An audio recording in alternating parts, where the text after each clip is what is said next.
Sir, पहला, किन शर्तों पर, आप सुनिए, किन शर्तों पर ये सीज फायर हुआ और पाकिस्तान बैकफुट पर होने के बावजूद अपने इसे क्यों स्वीकार किया? सर, नंबर 2, क्या यूनाइटेड स्टेट्स ने इसमें इंटरफियर किया? अगर हाँ, तो किसके कहने पर और किन शर्तों पर आपने किया?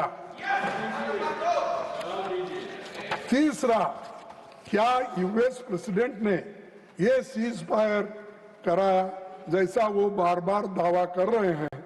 और अगर हाँ, तो क्या ये भारत की नो थर्ड पार्टी मेडिटेशन की पॉलिसी के खिलाफ नहीं है?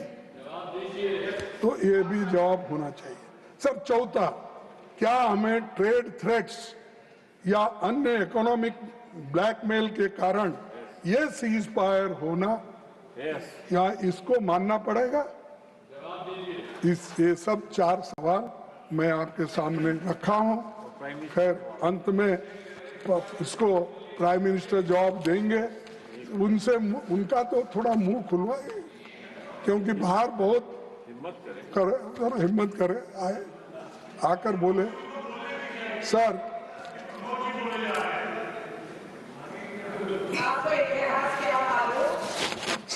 अब फॉरेन मिनिस्टर तो चले गए, लेकिन मैं डिफेंस मिनिस्टर को सुनवाना पड़ता। सर, पहलगाम के बाद जो कुछ हुआ उससे मोदी जी की 11 साल की फोटो खिंचाने, हाथ मिलाना, जबरदस्ती गले लगने वाला, यही फॉरेन पॉलिसी हो गया। सच सामने आ गया। सिर्फ इवेंट बाजी से विदेश नीति नहीं चलती कि देश के लिए एक स्पेसिफिक विदेश नीति बनाना होगा और वो विदेश नीति के ऊपर हम सबको चलना होगा। अगर ये सब छोड़ के इसके साथ फोटो लिए, अगर वो दूर भी है तो ऊपर गिर के फोटो लेना, ये सब जरा अच्छा नहीं दिखता।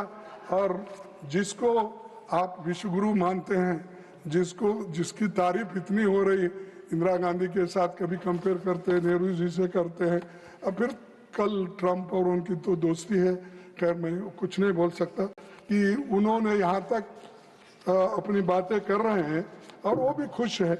और जो उसी लिए तो हमारे जो चेयरमैन साहब थे चले गए पाप बेचारे। विषय पर लौटे प्लीज। सर, फॉरेन पॉलिसी सच सामने आ गई। इवेंट बाजी बंद करो और विदेश नीति पक्का करो और उसी से तहत चलने की कोशिश करो। सर, हाउडी मोदी और नमस्ते ट्रंप जैसे बड़े बड़े इवेंट के बावजूद भारत के स्ट्रैटेजिक इंटरेस्ट सुरक्षित नहीं हो पाए, क्योंकि इतनी दोस्ती गहरी होने के बावजूद भी आपके साथ कोई नहीं खड़ा हुआ। एक भी देश, यहां तक कि अमेरिका ने भी पाकिस्तान की खुलकर स्पष्ट शब्दों में निंदा नहीं की। पाकिस्तान के आतंकवादियों को सपोर्ट पर किसी भी देश ने कुछ नहीं कहा। तो ये दर्शाता है कि आपके बुरे वक्त में आपके साथ कोई आने वाला नहीं है, ये इससे दर्शाता है। सर, इतिहास में पहली बार अमेरिकी राष्ट्रपति ने पाकिस्तानी सेना प्रमुख को व्हाइट हाउस में खाने पर बुलाया। यूएस सेंट्रल कमांड चीफ ने पाकिस्तान को काउंटर टेरर ऑपरेशन में फेनोमिनल पार्टनर यानी पक्का साथी, तो पाकिस्तान हमारा पक्का साथी है, ये व्हाइट हाउस ने, वहां के सेंट्रल कमांड ने कहा। तो आप ही बोलिए, एक तरफ वो लोग कंडेम भी कर रहे हैं और कोई आपका दोस्त बनने को तैयार नहीं है, तो दूसरे तरफ आप हर एक गले मिल रहे हैं, फोटो खिंचवा ले रहे हैं, कोई पीछे ठहर रहा है तो आगे ले रहे हैं। तो ये सब काम कर रहे हैं। क्यों, कहीं के लिए? अरे आपकी इज्जत ऐसा रहना चाहिए, कहीं आप कोने में भी ठहरे तो आकर आपको बुला लेके सेंटर में ठहरा, उसको कहते हैं उसका व्यक्तित्व। लेकिन उनको क्या मालूम है, मुझे तो समझ में नहीं आता। तो ये, और दूसरी बात साहब, सीज फायर के बाद IMF और वर्ल्ड बैंक ने पाकिस्तान के लिए बड़े आर्थिक सहायता का पैकेज घोषणा की। मैं जानना चाहता हूं कि इन दोनों संस्थाओं के बोर्ड में भारत ने एक पैकेज का विरोध क्यों नहीं किया?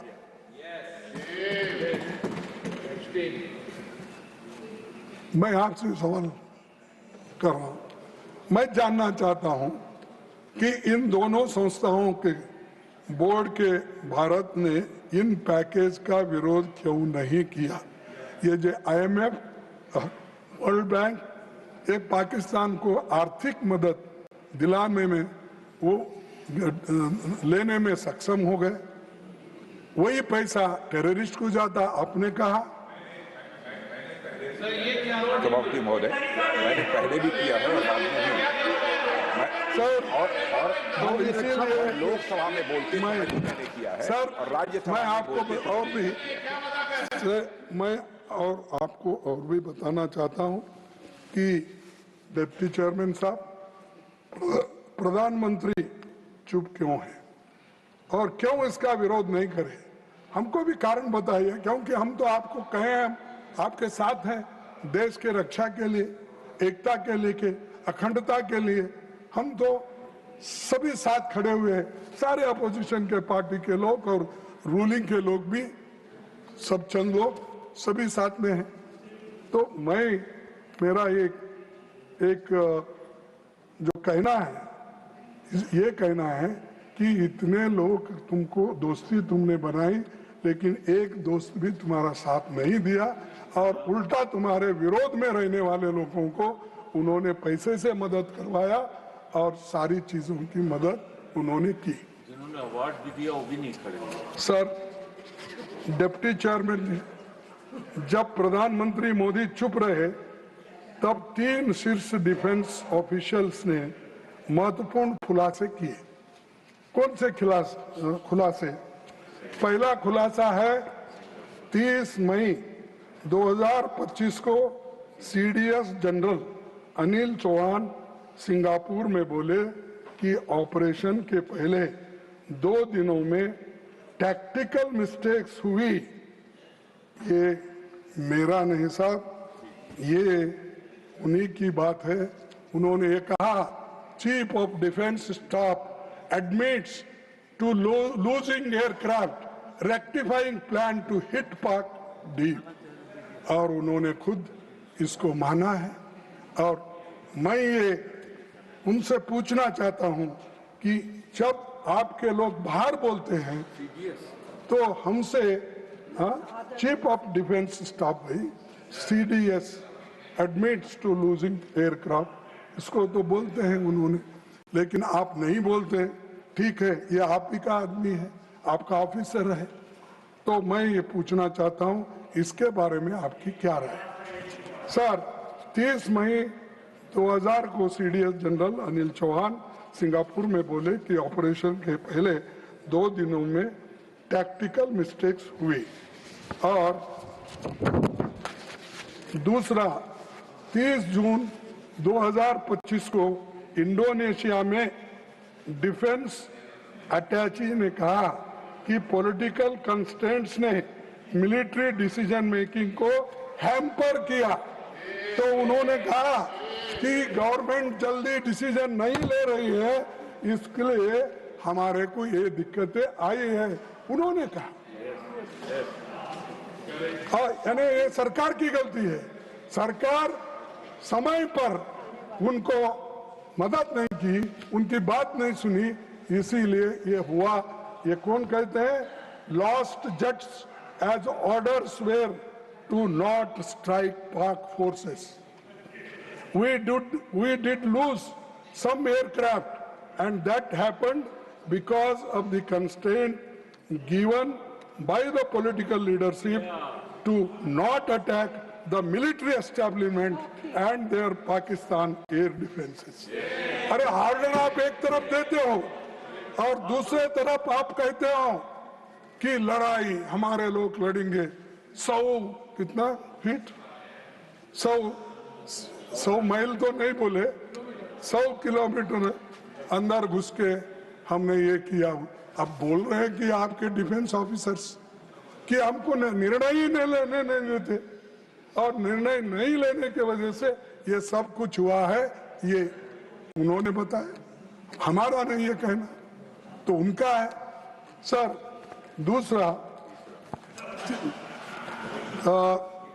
4 जुलाई 2025 को उपसेना प्रमुख ने कहा ऑपरेशन सिंदूर में भारत पाकिस्तान से नहीं बल्कि चीन से ही लड़ रहा था, पाकिस्तान से नहीं चीन से ही लड़ रहा था। ये बातें उन्होंने कहा। China gave Pakistan live inputs on Indian diplomat. खेलो झूले में खेलो उनके साथ, हाँ अहमदाबाद में झूले में खेलो। ये आज आपकी का एक ऑफिसर्स ये कहता है, ये मैं बता रहा हूं आपको। और सर ये जुलाई 25 को ये हो गया, फिर उसके बाद ये वही चीन है जिसे मोदी जी ने गलवान क्लैश के बाद क्लीन चिट दी थी और 19 जून 2020 को प्रधानमंत्री ने कहा था ना तो कोई घुसा है ना कोई घुस आया है। हमने कहा साहब आप सत्य बोलो, आप दिल खोल के बोलो, मैं बैठ जाता। ये बोले या नहीं बोले ये बोलो, आप तो झूठ नहीं बोलते मैं समझाता, लेकिन मैं पहले बोलता था मोदी जी को झूठ जबकि 15 लाख 2 करोड़ एमएसपी वो ये झूठा संसदीय शब्द है, तो झूठा संसदीय शब्द, झूठा संसदीय शब्द है, झूठा संसदीय शब्द है। अरे असत्य साहब, और पार्टी ने जो समय दिया था उससे अधिक समय आप पार्टी का ले रहे हैं। नो प्रॉब्लम, आपकी पार्टी का समय जा रहा है, आपकी पार्टी का। ठीक है, ठीक है, मेरी गलती हो गई, मेरे को इंटरफेयर भी कर रहे ना सर, वो भी टाइम थोड़ा काटो। सो ये वही क्लीन चिट दी थी और 19 जून 2020 को प्रधानमंत्री ने कहा था ना तो कोई घुसा है ना कोई घुस आया है। मैं प्रधानमंत्री से पूछना और चाहूंगा कि हमारे डिफेंस ऑफिशियल्स में के स्टेटमेंट्स पर उनका क्या कहना है और आपका क्या कहना है। रक्षा मंत्री जी का कहना क्या है, प्रधानमंत्री जी का कहना क्या है कि ये सब जो मैंने आपको इतने सभी कागज दिखाए ये तो ऑथेंटिक है, फिर ऑथेंटिसिटी करो मत बोलो, ये ले लो, नहीं तो आप देख लो ढूंढ लो, तो ये आपकी है।